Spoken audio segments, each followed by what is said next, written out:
What's really behind the pushback on DEI?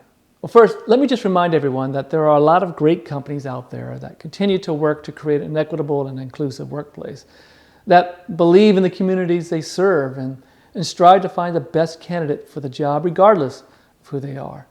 And just so we're all clear on this, an employer hiring unqualified candidates just to fill some imaginary quota is not really a thing. It's like voter fraud. You have a better odds of being struck by lightning while being attacked by a shark than of actual voter fraud itself. But you hear all sorts of imaginary stories of people losing their jobs or not getting hired because of this supposed quota. DEI is actually about creating true meritocracy.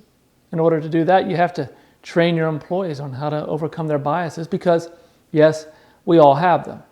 Everyone.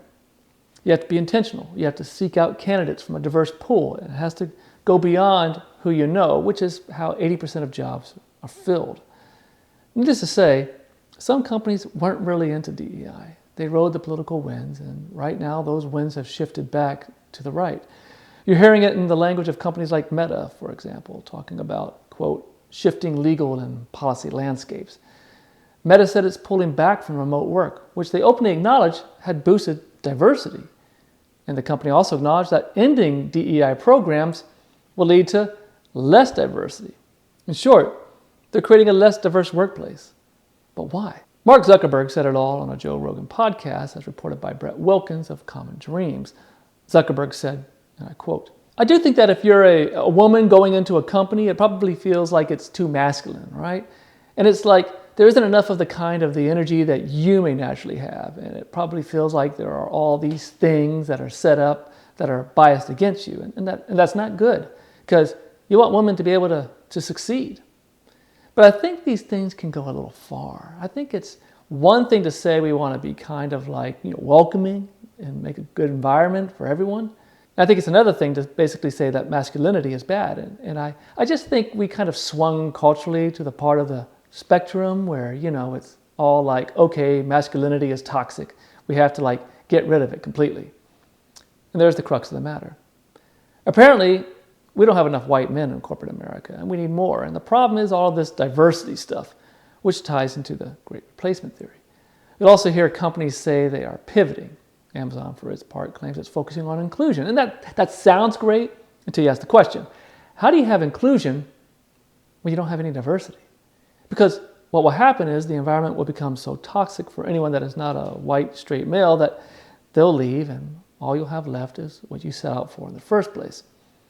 But you can still claim you want diversity and then be the victim and say you would, but no diverse candidates want to apply here. The Trump administration is pushing this further by banning DEI in the federal government, and even went as far as to say that the tragic plane crash on the Potomac was because there weren't enough white men in charge.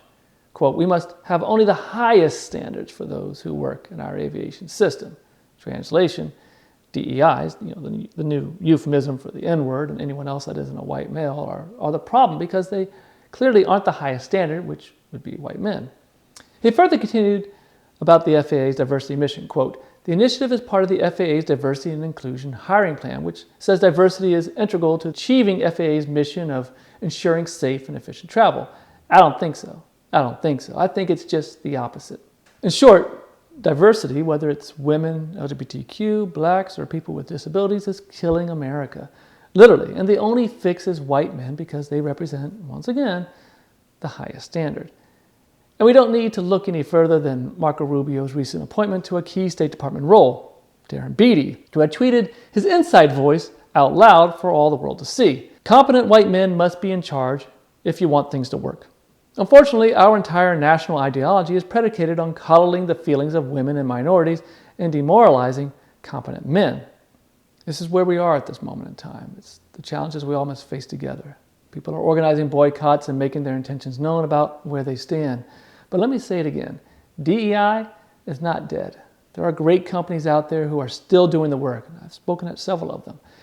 And they have all said that they are in it for the long haul because they understand not only the business value, but the human value.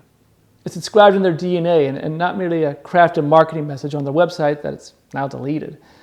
Their values weren't built of straw to make a quick buck, but built of brick to withstand the political winds, that inevitably blow.